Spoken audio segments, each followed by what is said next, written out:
Billionaire saw his janitor being humiliated on a blind date. His reaction left everyone speechless. Have you ever wondered what would happen if a billionaire witnessed someone being humiliated on a first date? What if that someone was the person who cleaned his office every night? Well, buckle up, because this story will take you on an emotional roller coaster that proves love can bloom in the most unexpected places. Before we dive in, drop a comment and let us know what state you're watching from, and stick around until the end to rate this incredible journey from 1 to 10. Emma Rodriguez smoothed down her second-hand black dress for what felt like the 100th time in 10 minutes. The butterflies in her stomach were having a full-blown riot as she sat in the most expensive restaurant in downtown Chicago, feeling completely out of place among the crystal chandeliers and marble floors. "Just breathe, Emma," she whispered to herself, fidgeting with her grandmother's simple silver bracelet. "It's just a blind date. What's the worst that could happen?" Her blind date, Marcus, was already 45 minutes late.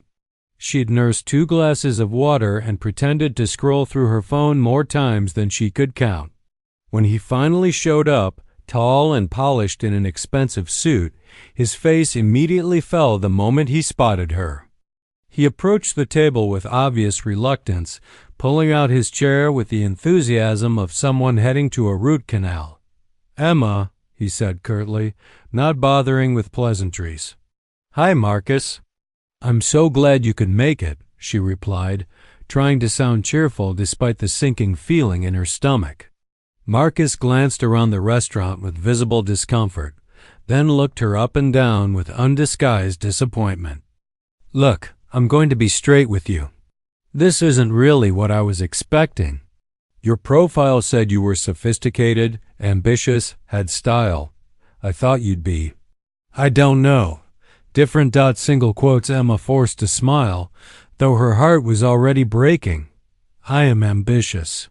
I work hard every day, and I have dreams, and that dress looks like it came from a thrift store," he interrupted with a cruel laugh. "And those shoes ... Did you borrow them from your grandmother?" The words hit Emma like physical blows. She swallowed hard, trying to maintain her dignity. "I may not have expensive clothes, but I thought we were here to get to know each other, not critique my wardrobe. Listen," Marcus continued, adjusting his gold watch with the casual cruelty of someone used to looking down on others. "You seem nice enough, but you're clearly not in my league. I need someone who can fit into my world, you know? Someone who looks the part. You're more like ... What do you do again? Some kind of cleaning lady?" "Night janitor," Emma corrected quietly, her cheeks burning with humiliation. "Right. See, that's exactly my point. I can't introduce a janitor to my friends and business associates. It would be ... awkward." That's when a deep, smooth voice cut through the conversation like a blade. "Excuse me, but did you just insult this woman for having an honest job?" Both Emma and Marcus turned to see a man standing beside their table. He was tall, with dark hair and piercing blue eyes, wearing a perfectly tailored navy blazer over dark jeans. There was something about his presence that commanded attention, and Emma recognized him immediately. Alexander Blackwell, the CEO of Blackwell Industries, the tech company whose offices she cleaned every night. He was standing in this restaurant, defending her. "I'm sorry, who are you?" Marcus asked, standing up with aggressive posture. "Someone who believes in treating people with basic human decency," Alexander replied calmly. "Something you seem to lack entirely. This is none of your business, buddy. We're trying to have a private conversation here." Alexander's smile was sharp as a knife. Humiliating someone in public isn't a conversation. It's bullying. He turned to Emma, his expression softening completely. "Miss, would you care to join me for dinner instead? I have a table for 2, and I promise the company will be considerably more civilized." Emma stared at him in shock. Alexander Blackwell, The man whose trash she emptied and whose conference room she vacuumed was asking her to dinner. The same man she'd admired from afar for months, watching him work late into the night through the glass walls of his office. I don't understand," she stammered.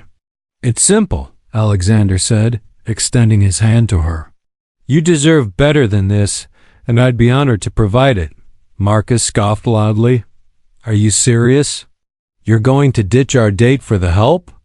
The temperature in the restaurant seemed to drop 10 degrees. Alexander slowly turned back to Marcus, and Emma saw something dangerous flash in his eyes. "The help?" he repeated softly. "That woman works harder in one night than you probably do in a month.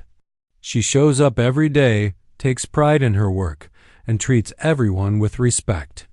Meanwhile, you just proved you're nothing but a shallow, pathetic excuse for a human being." Other diners had begun to notice the commotion. Emma felt her face burning with embarrassment, but this time it wasn't from shame. It was from the realization that someone was actually standing up for her. "Now," Alexander continued, his voice carrying the authority of someone accustomed to being obeyed, "I suggest you leave before I have security escort you out. This restaurant has standards, and you clearly don't meet them." Marcus opened his mouth to argue, but something in Alexander's expression made him think better of it. He threw some money on the table and stormed out, muttering under his breath about crazy rich people. Emma sat frozen in her chair, overwhelmed by what had just happened. Alexander gently offered his hand again. "Shall we?" he asked with a warm smile. "I promise I'm much better company than that waste of oxygen." Against every instinct telling her this was too good to be true, Emma took his hand and stood up. As they walked across the restaurant to his private table, she couldn't help but notice the way other diners watched them with curiosity and, in some cases, recognition. "Mr. Blackwell," she said quietly as they sat down, "you don't have to do this. I know you recognize me from the office." Alexander paused in the act of signaling the waiter. "You think I'm doing this out of pity, aren't you?" He leaned forward, his blue eyes serious. "Emma, I've watched you work for 8 months. You sing while you vacuum the 14th floor. You always make sure to water the plants in the reception area. You once left a note apologizing when you accidentally moved a paper on someone's desk. You do your job with more care and integrity than most people in executive positions." Emma felt her heart skip. "You notice all that?" "I notice everything about you," he admitted, then seemed surprised by his own honesty. "I mean ... You're hard not to notice." In a good way, the waiter approached their table with obvious deference. "Good evening, Mr. Blackwell. Your usual table is ready whenever you'd like to move. We'll stay here, thank you. Could you bring us your best bottle of champagne? We're celebrating." "Celebrating what?" Emma asked after the waiter left. "The fact that you agreed to have dinner with me," Alexander said simply. "I've been trying to work up the courage to ask you out for weeks." Emma nearly choked on her water. "You've been wanting to ask me out? Every Tuesday when you clean my office, you hum this little tune. It's the most beautiful sound I hear all week. And every Friday, you leave a small origami crane on my desk. I have a collection of them now." Emma's eyes widened. "You keep them?" "They're on my knit stand at home.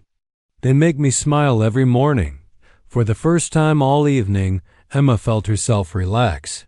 "I can't believe you noticed. I thought I was invisible to you." "Invisible?" "Emma, you light up that entire building.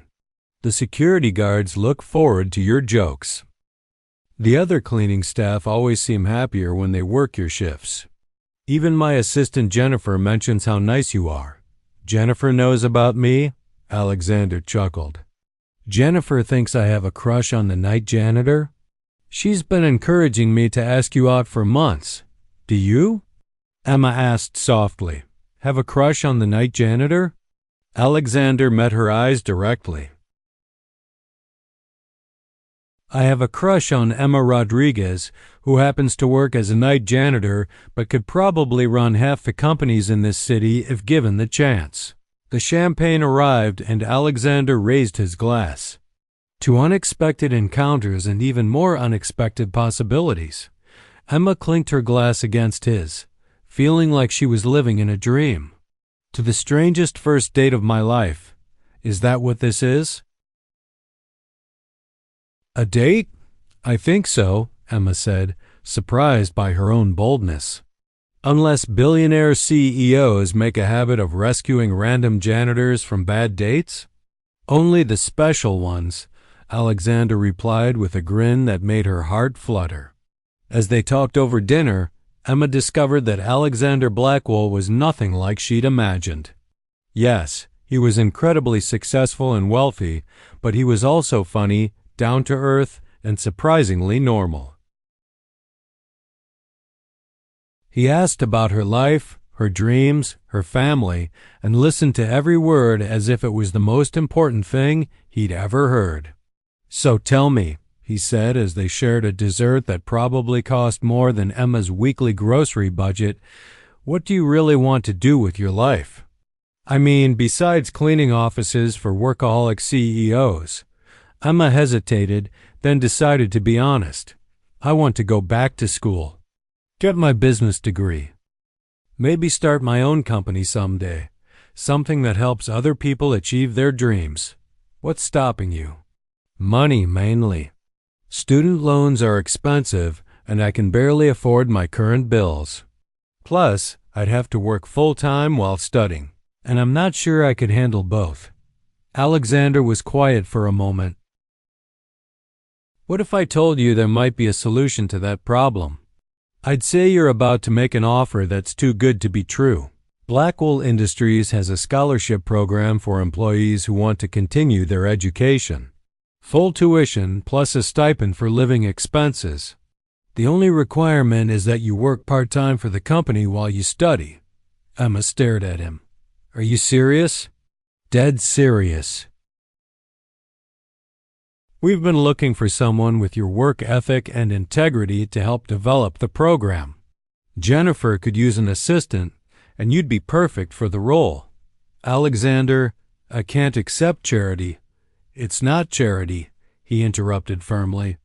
It's recognizing talent and investing in it. Besides, you'd be doing me a favor. I need someone I can trust in that position, and trust isn't something I give easily. Emma felt tears threatening. Why are you doing this for me? Because everyone deserves a chance to chase their dreams. And because, he paused, seeming to gather his courage, I'd like to get to know you better. As more than just the woman who cleans my office. Alexander ... single quotes, I know this is crazy. I know we come from completely different worlds. But there's something about you, Emma. You make me want to be a better person. Emma looked at this incredible man who had just turned her entire life upside down in the span of 2 hours. This is insane. The best things usually are. When dinner was over, Alexander insisted on driving her home. His car was predictably a sleek black Tesla that probably cost more than most people's houses. This is me, Emma said when they pulled up outside her modest apartment building in a working-class neighborhood. Alexander looked around without judgment. It's perfect. Very you. You mean small and humble? I mean honest and real. He turned to face her. Emma, I had the best time tonight. Would you maybe like to do this again sometime? I'd love to, she said, then paused. But Alexander, are you sure about this? About us? People will talk. Your friends, your business associates, let them talk. I've spent too many years worrying about what other people think. Tonight, for the first time in longer than I can remember, I felt like myself. Emma smiled, feeling her heart do little flip-flops. In that case, yes. I'd very much like to see you again."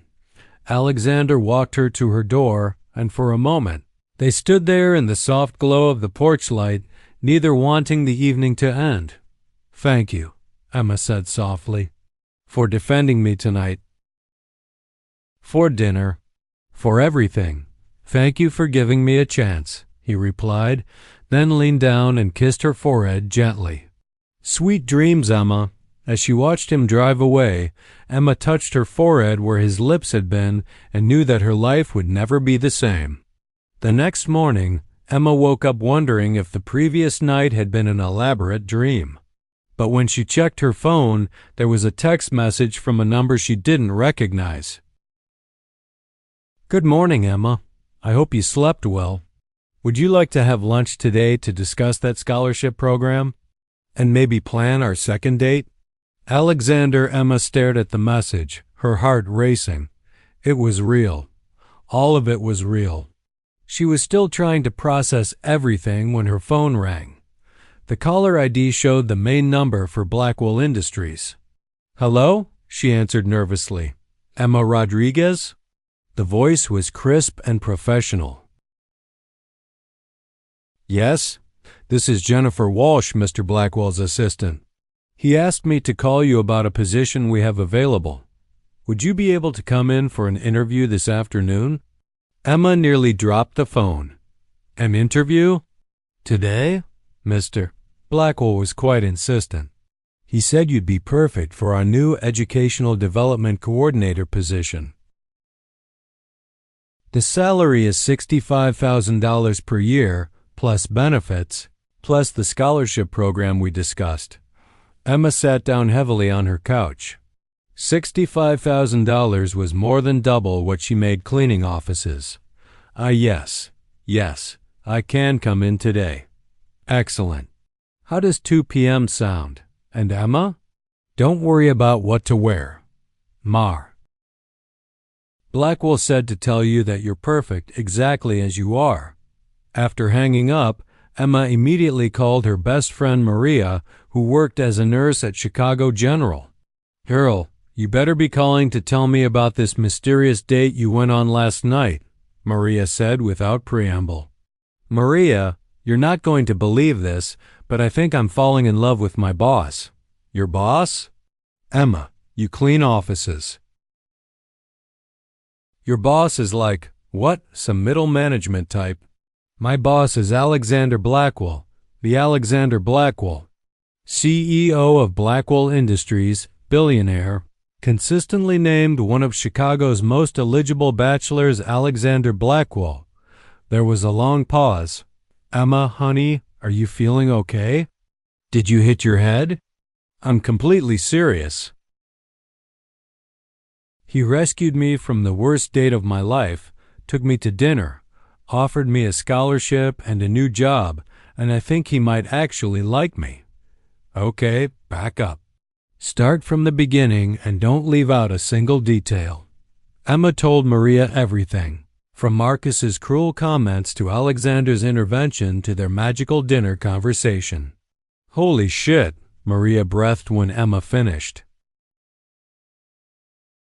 "You're Cinderella and he's Prince Charming. It's not a fairy tale. Maria, it's real life, and I'm terrified I'm going to wake up and find out it was all a dream. Emma, listen to me. You deserve this. You deserve someone who sees how amazing you are. Don't you dare let fear ruin this opportunity. But what if? No what ifs. You're going to that interview, you're going to knock it out of the park, and you're going to let yourself be happy." "Got it?" Emma smiled despite her nerves. "Got it. The interview at Blackwell Industries was surreal." Emma had been in the building hundreds of times, but never during business hours, never through the front entrance, never as anything other than the invisible night janitor.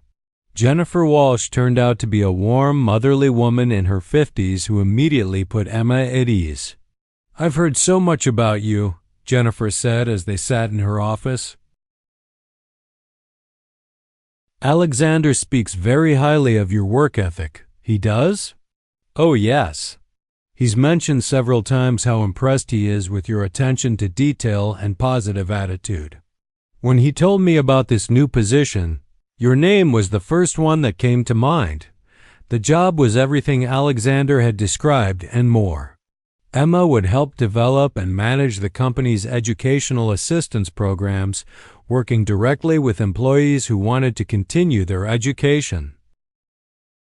It was meaningful work that would make a real difference in people's lives. The position comes with a full benefits package, Jennifer explained, plus tuition assistance up to $50,000 per year and flexible scheduling to accommodate your class schedule. Emma felt like she was dreaming. This seems too good to be true, Jennifer smiled knowingly. Alexander has been trying to expand our employee development programs for months. He believes in investing in people, especially those who show exceptional dedication. Your track record speaks for itself. My track record cleaning offices. Your track record of excellence, regardless of the job title. Emma, I've been with this company for 15 years and have never seen Alexander as enthusiastic about hiring someone. He believes in you, and frankly, so do I.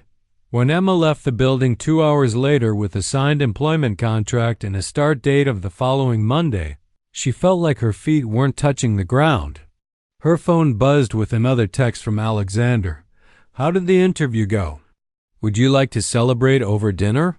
I know a great little Italian place that's much quieter than last night.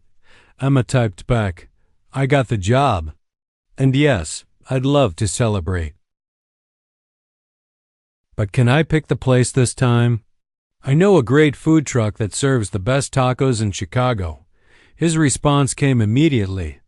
I thought you'd never ask. I love tacos. That evening, Emma found herself sitting on a park bench with Alexander Blackwell, eating $3 tacos from her favorite food truck and talking about everything and nothing.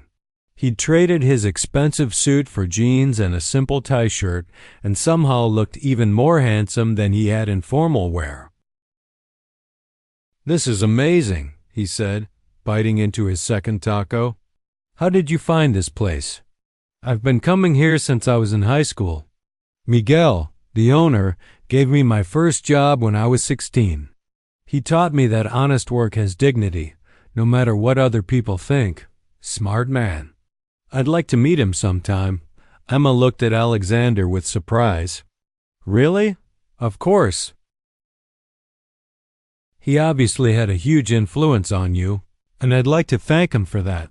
They talked until the stars came out, and Emma learned more about the man behind the billionaire facade. Alexander had grown up middle class, the son of a teacher and a mechanic. He'd built his company from nothing, working 18-hour days and sleeping on the office couch for the first 3 years. I never forgot where I came from, he told her as they walked back to his car. But somewhere along the way, I stopped connecting with people. I was so focused on success that I forgot what success was supposed to feel like. What's it supposed to feel like? Alexander stopped walking and turned to face her. Like this. Like sitting in a park eating tacos with someone who makes you laugh and challenges you and sees the world in a completely different way. Emma felt her heart skip a beat. Alexander ... single quotes, I know this is moving fast, he said softly. I know we barely know each other. But I haven't felt this happy in years, Emma. You make me remember who I used to be, who I want to be. You make me believe I can be more than I ever imagined, she replied honestly. Alexander reached out and gently tucked a strand of hair behind her ear. What are we doing here, Emma? I don't know, she whispered. But I don't want it to stop. This time when he leaned down to kiss her, it wasn't on her forehead. It was soft and sweet and perfect, and Emma felt like her entire world had just shifted on its axis. When they finally broke apart, Alexander rested his forehead against hers. I'm falling for you, Emma Rodriguez. I'm falling for you too, Alexander Blackwell. And it's terrifying. The best things usually are, he repeated with a smile. The next few weeks passed in a blur of new experiences and growing feelings. Emma started her new job and discovered she had a natural talent for helping others navigate their educational goals. She enrolled in evening business classes at Northwestern, finally pursuing the degree she dreamed of for years. And she fell deeper in love with Alexander every day. He was nothing like the cold, distant CEO she'd imagined from afar. He was warm, funny, incredibly smart, and surprisingly down-to-earth. He remembered everything she told him, from her favorite coffee order to her grandmother's birthday. He showed up at her apartment with takeout when she had to study late, and he listened with genuine interest as she told him about her classes. But it wasn't just the grand gestures that won her heart. It was the way he looked at her like she was the most fascinating person in the room. It was how he asked for her opinion on business decisions, valuing her perspective despite her lack of formal education. It was the way he made her laugh until her sides hurt, and how he held her hand like she was precious. 3 weeks into their relationship, Emma was working late in her new office when Jennifer stopped by. "You look happy," Jennifer observed, settling into the chair across from Emma's desk. "I am happy," Emma admitted. "Happier than I've ever been. It shows." And so does Alexander's happiness, by the way. I haven't seen him smile this much in years. Emma looked up from her computer. "Really?" "Really. In fact, I've never seen him like this with anyone. He's had plenty of relationships, but nothing serious. Nothing that made him light up the way he does when you're around. I can't quite believe this is real," Emma confessed. "Sometimes I feel like I'm going to wake up and find out it's all been a dream." Jennifer smiled knowingly. "Emma, can I give you some advice? Please, don't let anyone make you feel like you don't deserve this. Alexander is a good man, but he moves in circles where people can be judgmental. There will be those who question your background, your qualifications, your motives. Don't let them get to you." Emma felt a chill of apprehension. "Has someone said something?" "Not yet, but they will. Alexander's personal life has always been of interest to certain people. Just remember that he chose you, and he's not a man who makes careless decisions." That weekend, Alexander took Emma to a charity gala for Chicago Children's Hospital. It was her first time at such a formal event, and she was nervous about fitting in. "You look absolutely stunning," Alexander said when he picked her up. Emma had bought her first real evening gown, a simple but elegant navy blue dress that made her feel like a movie star. "Are you sure I'll fit in?" she asked as they pulled up to the Palmer House Hilton. "Emma, you could fit in anywhere.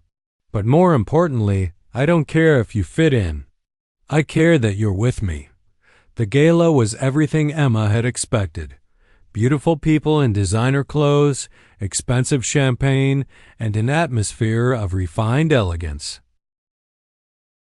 Alexander introduced her to everyone as his girlfriend, and Emma was touched by the pride in his voice. Most people were polite, if somewhat curious about Alexander's mysterious new girlfriend. But Emma couldn't shake the feeling that some of the looks she received were less than friendly. "Alexander, darling." A woman's voice cut through the crowd, and Emma turned to see a tall, impeccably dressed blonde approaching them. She was the kind of beautiful that looked effortless but probably required a team of professionals to achieve. "Vivian," Alexander said, his tone noticeably cooler. "I didn't know you'd be here. I wouldn't miss it. Gaddy's Foundation is one of the sponsors, after all." Vivian's eyes swept over Emma with barely concealed disdain. "And you must be the new girlfriend I've been hearing about." "Emma Rodriguez," Emma said, extending her hand with a warm smile. Vivian shook it briefly, her handshake limp and dismissive. "How interesting. And what do you do, Emma? I work for Blackwell Industries. I coordinate our educational development programs. How ... Charitable of you, Alexander, to hire your girlfriend. The word charitable dripped with condescension. Alexander stepped closer to Emma, his jaw tightening. Actually, Emma was hired based on her qualifications and work ethic. She's brilliant at what she does. I'm sure she is, Vivian said with a smile that didn't reach her eyes. It must be quite an adjustment, moving in such different circles. Tell me, Emma, where did you work before Blackwell Industries? Emma felt the question like a trap, but she answered honestly. I was a night janitor. I cleaned office buildings. The silence that followed was deafening. Vivian's eyebrows rose in what looked like delighted shock. How ... Unexpected, Vivian said slowly. Alexander, you always did have a talent for surprising people? Yes, I do, Alexander replied, his voice carrying a warning. I also have a talent for cutting toxic people out of my life. If you'll excuse us? He guided Emma away, but not before she caught Vivian's satisfied smirk. Throughout the rest of the evening, Emma noticed whispers following them, and she realized that word of her background was spreading. I'm sorry about that, Alexander said as they danced to a slow song. Vivian has always been ... single quotes, a bitch. Emma supplied, making him laugh despite the tension. I was going to say difficult, but your assessment is more accurate. Alexander, are you ashamed of me? He stopped dancing and looked at her with such intensity that her breath caught. Emma, I have never been more proud to be with anyone in my entire life. You are kind, intelligent, hardworking, and beautiful inside and out. Anyone who can't see that isn't worth our time, even if it hurts your reputation. My reputation means nothing if I'm not with the woman I love. Emma's heart stopped. What did you say? Alexander's eyes widened as he realized what he'd just admitted. Mama, I love you. I know it's too soon. I know it's crazy, but I can't help it. I've never felt this way about anyone. Tears filled Emma's eyes as she looked at this incredible man who had changed her entire life. I love you too, Alexander. So much it scares me. He kissed her right there on the dance floor, in front of all of Chicago's elite, and Emma didn't care who was watching or what they thought. She was in love with an amazing man who loved her back, and that was all that mattered. But their happiness was about to be tested in ways neither of them expected. The next morning, Emma woke up to her phone buzzing constantly with notifications. Still sleepy, she reached for it and immediately wished she hadn't. The Chicago Tribune Society page featured a large photo of her and Alexander dancing at the gala, with the headline, Billionaire CEO's Rags to Riches Romance, from janitor to girlfriend in record time. The article was brutal, questioning her motives and speculating about their relationship. It detailed her background, her previous job, even her neighborhood. The comments section was even worse, filled with people calling her a gold digger and worse. Emma's hands were shaking as she scrolled through similar articles on other gossip sites. By the time Alexander called an hour later, she was in tears. Emma, don't read any of that garbage, he said immediately. It's all lies and speculation, but it's not lies, is it? She sobbed. I was a janitor. I do come from a poor family. I am dating someone way out of my league. You are not out of my league. If anything, I'm out of yours.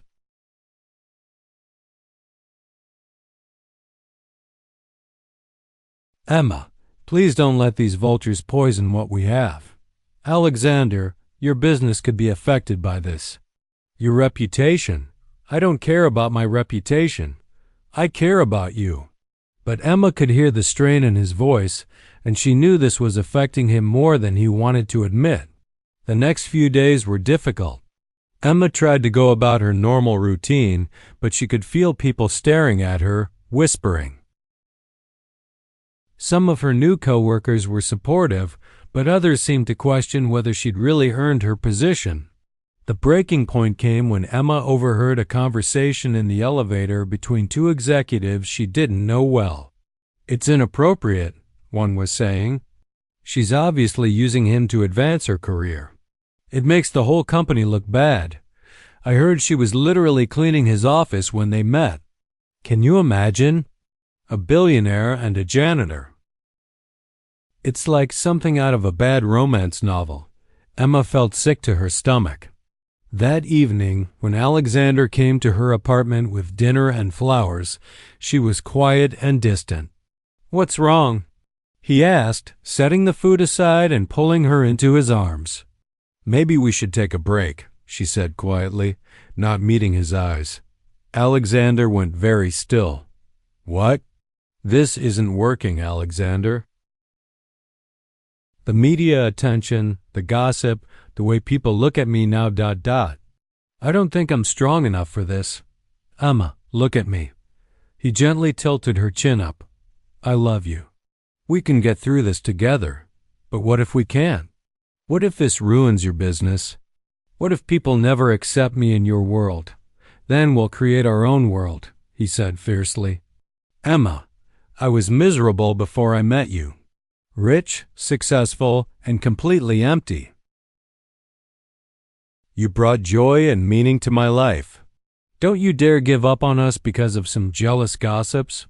Emma wanted to believe him, but the doubt had already taken root. "I need some time to think." Alexander looked like she'd slapped him.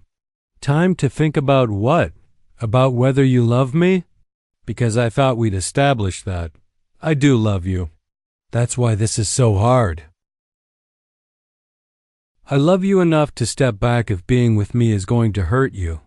The only thing that will hurt me is losing you," he said desperately. "Emma, please. Don't do this." But Emma had made up her mind. "I think you should go." Alexander stared at her for a long moment, his face reflecting pain and disbelief. Finally, he nodded slowly. "If that's what you want. But Emma, this isn't over. What we have is too special to throw away because of other people's opinions." After he left, Emma collapsed on her couch and cried until she had no tears left. She'd just broken up with the love of her life to protect him from the scandal of being with her. It felt like her heart had been ripped from her chest. The next few weeks were the longest of Emma's life. She threw herself into her work and her studies, trying to distract herself from the constant ache in her chest. Alexander respected her request for space, but she heard through Jennifer that he was working even longer hours than usual and seemed miserable. Emma missed him desperately. She missed his laugh, his smile, the way he made her feel like she could conquer the world. She missed their late-night conversations and early morning text messages. She missed being held by the only man who had ever made her feel truly loved. But she also knew that every day they stayed apart, the media attention would die down. Eventually, people would forget about the billionaire and the janitor, and Alexander could find someone more suitable to his station. The problem was that Emma couldn't forget. Every morning, she woke up reaching for her phone to text him good morning. Every evening, she found herself looking toward the elevator, hoping to see him step out with that smile that made her heart race. 3 weeks after their breakup, Emma was working late when Jennifer knocked on her office door. "How are you holding up?" Jennifer asked gently. "I'm fine," Emma lied, not looking up from her computer. "Emma, honey, you're not fine. And neither is Alexander. He's been absolutely miserable since you two broke up." Emma's fingers stilled on the keyboard. "He'll be better off in the long run." According to who? Some gossip columnists who don't even know either of you. According to reality, Jennifer. We come from different worlds. The media made that very clear. Jennifer sighed and sat down across from Emma's desk. Can I tell you a story? Emma nodded reluctantly. 20 years ago, I was a single mother working 3 jobs to support my daughter. I was cleaning offices at night, working retail during the day, and babysitting on weekends. I was exhausted, broke, and convinced that my life would never be anything more than a constant struggle. Emma looked up, surprised. She'd never heard this story before. Then I met Robert at a parent-teacher conference at my daughter's school. He was this successful lawyer, recently divorced, and completely out of my league. But for some reason, he was interested in me. We started dating, and I was happier than I'd ever been. What happened? The same thing that's happening to you. People talked. His colleagues questioned his judgment. Some of his clients made rude comments about his girlfriend's background, and I panicked. I convinced myself that I was holding him back, that he deserved someone better. Emma felt a chill of recognition. Did you break up with him? I did. And it was the biggest mistake of my life. But you said his colleagues and clients were jealous. Small-minded people whose opinions shouldn't have mattered. Robert didn't care what they thought. He loved me for who I was, not what I did for a living or where I came from. But I let fear win, and I lost the best thing that ever happened to me. Emma felt tears building. I'm sorry, Jennifer. That must have been so hard. It was. And watching you make the same mistake is breaking my heart. Emma, Alexander loves you. Real love. The kind that doesn't care about social status or bank accounts or what other people think. Don't throw that away because you're scared. But what if you're happy? What if you build an amazing life together? What if you show other people that love is more important than social climbing? Jennifer leaned forward. Emma, fear is not a good reason to give up on love. That night, Emma lay in bed thinking about Jennifer's words. She thought about Alexander's face when she'd asked him to leave, the pain in his eyes, the way his voice had cracked when he said losing her would be the only thing that could hurt him. She thought about all the moments they'd shared, the laughter over tacos in the park, the way he'd held her hand at the gala despite the whispers, how he'd defended her to Vivian without hesitation. She thought about the way he looked at her like she hung the moon, and how he made her feel like she could accomplish anything. Maybe Jennifer was right. Maybe she was letting fear win. The next morning, Emma made a decision. She was going to fight for what they had. She was going to prove to herself and everyone else that she deserved to be happy, regardless of where she came from or what job she used to have. She spent her lunch break shopping for the perfect outfit, nothing too expensive, but something that made her feel confident and beautiful. Then she went to the building directory and found Alexander's office number. Emma had never been to Alexander's office during business hours. As the night janitor, she'd cleaned it countless times, but seeing it full of natural light with Alexander behind his massive desk was completely different. She knocked on his door, her heart pounding so hard she was sure he'd be able to hear it. "Come in," came his familiar voice. Emma opened the door and stepped inside.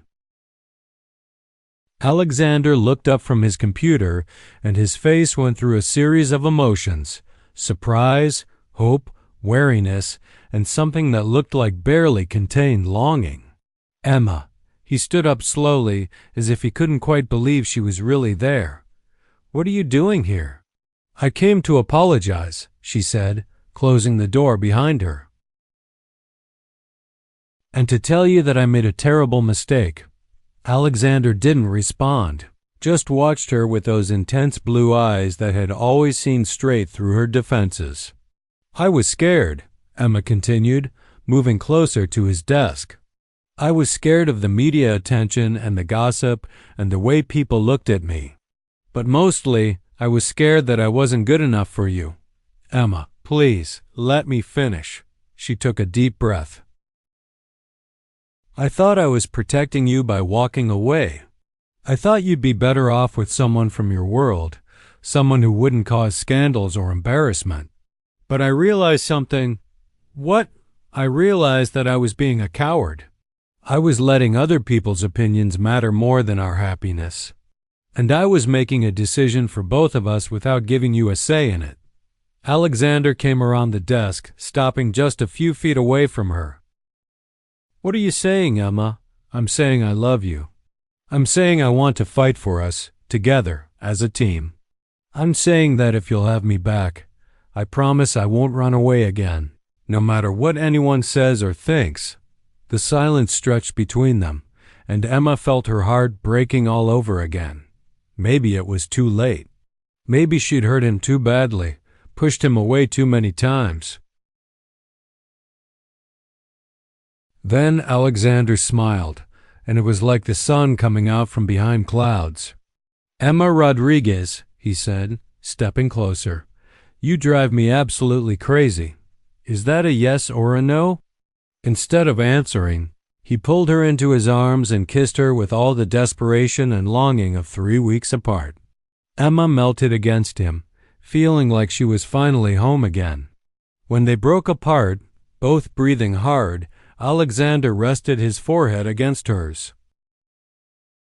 I missed you so much, he whispered.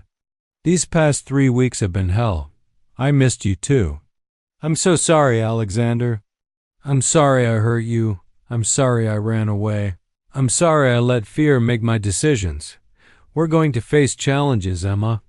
The media attention isn't going away, and there will always be people who have opinions about our relationship. I know. But I'd rather face those challenges with you than be safe and miserable without you. Alexander smiled and kissed her again, softer this time. In that case, I have a proposition for you. Another job offer? Something like that. He pulled back and looked at her seriously. How would you feel about being my partner? Not just romantically, but professionally? Emma blinked in surprise. What do you mean? I've been thinking about expanding into philanthropic ventures. Educational foundations, mentorship programs, initiatives that help people from all backgrounds achieve their dreams. I need someone who understands what it's like to struggle, someone who has real experience with the challenges we'd be trying to address. You want me to help you give away your money? Alexander laughed. I want you to help me use my resources to make a real difference. We could create something amazing together, Emma. Something that matters. Emma felt her eyes fill with tears, but this time they were happy tears. You really want me as your partner? In every sense of the word. Business partner, life partner, best friend, everything. Alexander Blackwell, you are the most incredible man I've ever met. Is that a yes? That's a yes to everything. To being your partner, to fighting for us, to building something beautiful together. He spun her around his office, both of them laughing like children. When he set her down, his expression grew serious. Emma, there's something else I want to talk to you about. Okay, ... single quotes. Alexander reached into his desk drawer and pulled out a small velvet box. Emma's heart stopped. I know this is crazy. I know we've only been together for a few months, and we just got back together 5 minutes ago. But Emma, I can't imagine my life without you. I don't want to waste any more time being apart. He dropped to one knee right there in his office, opening the box to reveal the most beautiful ring Emma had ever seen. It wasn't huge or flashy, but it was perfect, elegant and classic, just like something her grandmother would have loved. Emma Rodriguez, will you marry me? Will you be my wife, my partner, my everything? Emma looked down at this amazing man who had seen past her job title to the person she really was, who had believed in her when she didn't believe in herself, who had fought for their love even when she'd been too scared to fight for it herself. Yes, she whispered, then louder, yes, yes, I'll marry you. Alexander slipped the ring onto her finger, then stood and kissed her again. This time, when they broke apart, Emma was crying happy tears. "I love you so much," she said, admiring the ring on her hand. "I love you too." "And Emma?" "Yeah?" "I don't care who knows it." As if summoned by his words, there was a knock on the office door. Jennifer peeked her head in, took one look at their faces and Emma's ring, and broke into a huge grin. "Should I start planning a wedding?" "You should start planning the wedding of the century," Alexander said, pulling Emma close. "And Jennifer? Send out a press release. I want the whole world to know that I'm marrying the most amazing woman in Chicago." Emma laughed through her tears. "Are you sure about that? The media is going to have a field day. Let them. I'm done hiding how I feel about you. I want everyone to know that Alexander Blackwell is madly in love with Emma Rodriguez, and I don't care what anyone thinks about it." 6 months later, Emma stood in front of a full-length mirror in the bridal suite of Chicago's most elegant hotel, hardly recognizing the woman staring back at her. Her wedding dress was simple but stunning, and her hair was styled in soft waves that made her feel like a princess. "You look absolutely beautiful," Maria said, adjusting Emma's veil. "I still can't believe this is happening." "Sometimes I can't believe it either," Emma admitted. "A year ago, I was cleaning offices and struggling to pay rent. Now I'm about to marry the love of my life and start a foundation that's going to help thousands of people." The Blackwell Rodriguez Foundation had launched 3 months earlier, focusing on educational opportunities and career development for people from disadvantaged backgrounds. Emma had found her calling in helping others achieve their dreams, just as Alexander had helped her achieve hers. "Are you nervous?" asked her mother, who had flown in from Texas for the wedding.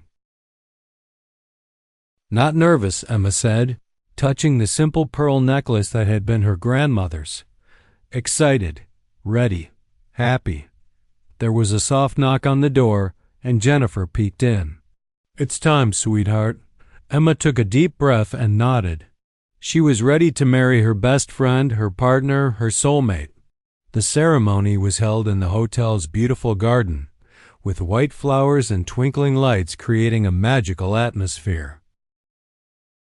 As Emma walked down the aisle on her father's arm, she saw Alexander waiting for her at the altar, looking impossibly handsome in his black tuxedo.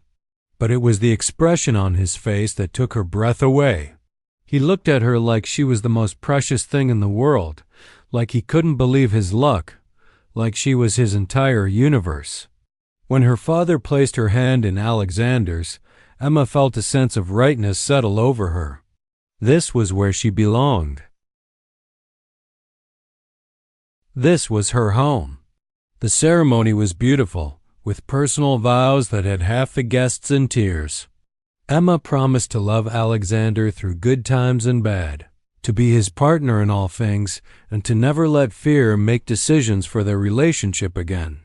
Alexander promised to love and cherish Emma exactly as she was, to support her dreams and ambitions, and to spend every day showing her how grateful he was that she'd taken a chance on loving him. When the minister pronounced them husband and wife, Alexander's kiss was soft and sweet and full of promise.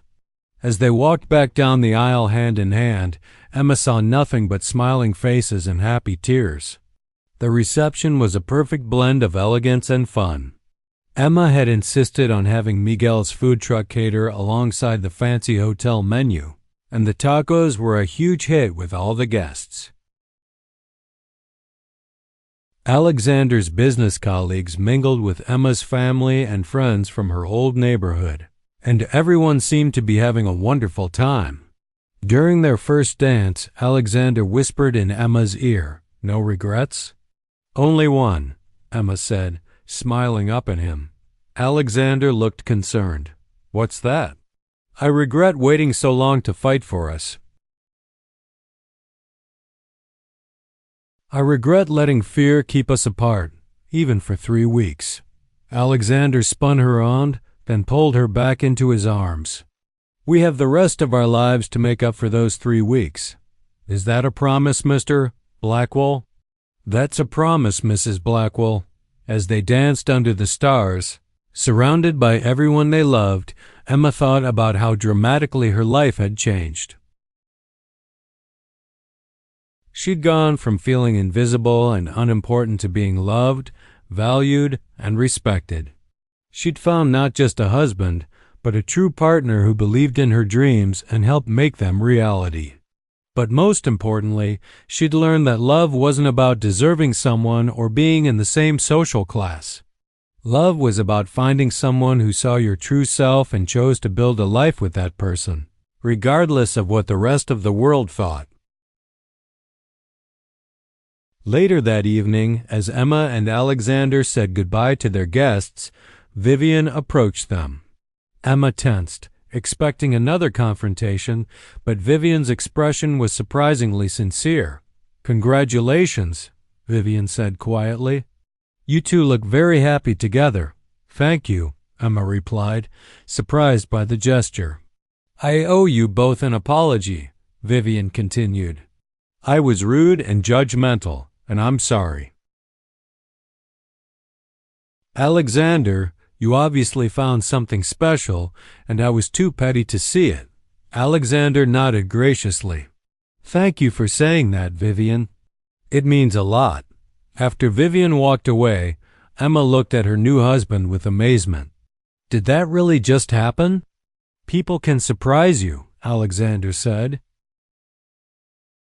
"Just like you surprised me by walking into my life and turning everything upside down in the best possible way." 1 year later, Emma was sitting in their home office, reviewing applications for the Foundation's latest scholarship program when Alexander walked in with a huge grin on his face. "Good news?" she asked, looking up from her computer. "The best news. The Foundation just received its biggest donation ever." Anonymous donor, but they specifically requested that the money go toward helping single mothers pursue higher education. Emma smiled. They'd helped over 500 people in their first year, providing scholarships, mentorship, and career development opportunities. Seeing the impact they were making together was incredibly fulfilling. "That's wonderful." "How big was the donation?" $5 million. Emma nearly fell out of her chair. $5 million? Who would donate that much anonymously? Alexander's grin got even bigger. "Someone who believes in what we're doing and wants to help us do more of it." "Alexander Blackwell, did you just donate $5 million to your own foundation?" "Our foundation." "And maybe." Emma stood up and walked over to him, shaking her head in amazement. "You're incredible, you know that?" "I learned from the best," he said, pulling her into his arms. "Besides, what's the point of having money if you don't use it to make the world a better place?" "I love you," Emma said, standing on her tiptoes to kiss him. "I love you too." "And Emma, I have more news." Emma pulled back to look at him. "More good news, I hope?" "The best news." Alexander's expression grew tender. "Jennifer just called. The adoption agency approved our application. We're going to be parents." Emma felt her eyes fill with tears. They'd been trying to adopt for months, wanting to provide a loving home for a child who needed one. "Really? They found us a match?" "A little girl. She's 6 years old, and she's been in foster care for 2 years. Her name is Sophie, and Emma, when I saw her picture, I knew she was meant to be ours." Emma was crying happy tears now. "When can we meet her?" "Next week. And if everything goes well, she could be home with us before Christmas." Emma threw her arms around Alexander's neck, overwhelmed with joy. They were going to be a family. Their dreams were coming true in ways they'd never imagined. "Alexander, we're going to be parents. We're going to be the best parents," he said, spinning her around their office. Sophie is going to be so loved. As Alexander set her down, Emma looked around their home office, with its walls covered in photos of scholarship recipients and thank you letters from people whose lives had been changed by their foundation. She thought about the little girl who would soon be calling this place home, who would grow up knowing that love was more important than money, that kindness mattered more than status, and that with hard work and support, any dream was possible. "You know what?" Emma said, smiling at her husband. "What?" "I think we're going to need a bigger Christmas tree this year." Alexander laughed and kissed her again. "I think you're right, Mrs. Blackwell. I think you're absolutely right." 5 years after Emma Rodriguez met Alexander Blackwell in that upscale restaurant, their life was more beautiful than either of them had ever dared to imagine. Emma had completed her MBA and was running one of the most successful charitable foundations in the country. Alexander had scaled back his business commitments to spend more time with his family and focus on their philanthropic work. And Sophie? Sophie had thrived in their loving home, growing from a shy, withdrawn 6-year-old into a confident, happy 11-year-old who inherited her parents' passion for helping others. She volunteered at the foundation's events and had started her own small charity at school, collecting books for underprivileged children. On a quiet Sunday morning, Emma was making pancakes while Alexander and Sophie worked on a puzzle at the kitchen table. It was their favorite kind of morning. No schedule, no obligations, just time together as a family. "Mom," Sophie said, looking up from the puzzle, "tell me again how you and Dad met." Emma smiled, flipping a pancake. "Well, your dad rescued me from the worst date of my life. And then what happened? Then he asked me to dinner, and I said yes, even though I was terrified." "Why were you terrified?" Alexander looked up from the puzzle. "Because your mom is very smart, and she knew that dating someone like me could be complicated." "But you loved each other," Sophie said matter-of-factly. "We did," Emma said, bringing a plate of pancakes to the table. "But love isn't always enough. You have to be brave enough to fight for it, like you did when you got back together after your fight." Emma and Alexander exchanged a look. Sophie knew the basic story of their relationship, including the brief breakup that had nearly ended everything. "Exactly like that," Alexander said. "Sometimes being brave means taking a risk, even when you're scared." Sophie nodded seriously, then brightened. "I'm glad you were brave. Otherwise, I wouldn't have the best parents in the world." Emma felt her heart swell with love for this amazing little girl who had completed their family in ways they hadn't even known they needed. "We're glad we were brave too, sweetheart," Emma said, ruffling Sophie's hair. That afternoon, while Sophie was at a friend's house, Emma and Alexander took a walk through the park where they'd shared their second date eating tacos. It had become a tradition, this walk through their beginning. "Do you ever think about what would have happened if you hadn't been at the restaurant that night?" Emma asked as they sat on their favorite bench. "Never," Alexander said immediately, "because I would have found another way to meet you. I was already half in love with you from watching you work. That night just gave me the excuse I needed to introduce myself." Emma laughed. "You were not in love with me before we met. I was fascinated by you. You brought joy to everything you did, even cleaning office buildings. I used to look forward to seeing you every week. I had no idea. I was very subtle about it. You were invisible about it." Alexander pulled her closer. "Well, I'm not being subtle now. Emma Blackwell, you are the love of my life, the mother of my child, my business partner, and my best friend. You're everything I never knew I needed. You're not too bad yourself, Mr. Blackwell." They sat in comfortable silence for a while, watching families play in the park, young couples walking hand in hand, children running around with the pure joy that Sophie had brought back into their lives. "What are you thinking about?" Alexander asked. "I'm thinking about how different my life could have been if I hadn't gone on that terrible date, if you hadn't been there, if I'd been too scared to take the chances you offered me. But you did take the chances. That's what I love about you, Emma. You're brave when it matters most. I'm brave because you make me feel safe enough to be brave." Alexander stood up and offered her his hand. "Come on, let's go home. Sophie will be back soon, and I promised her we'd help her with her science project." Emma took his hand and let him pull her to her feet. "What's the project again?" "Something about plant growth and environmental factors. She's testing whether plants grow better with classical music or pop music. And apparently, they prefer Taylor Swift to Mozart."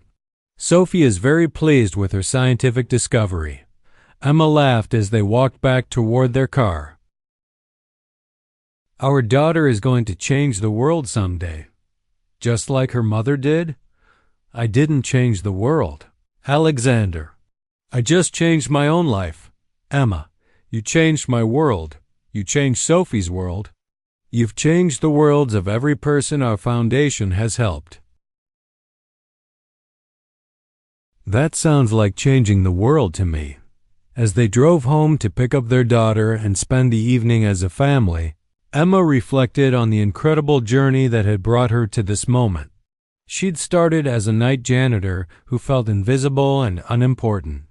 She'd become a successful businesswoman, a devoted wife, a loving mother, and someone who made a real difference in the world. But most importantly, she'd learned that everyone deserves love, respect, and the chance to chase their dreams, regardless of where they come from or what their job title might be. She'd learned that true success wasn't measured in dollars or social status, but in the quality of your relationships and the positive impact you have on others. And she'd learned that sometimes the most beautiful love stories begin with the worst first dates.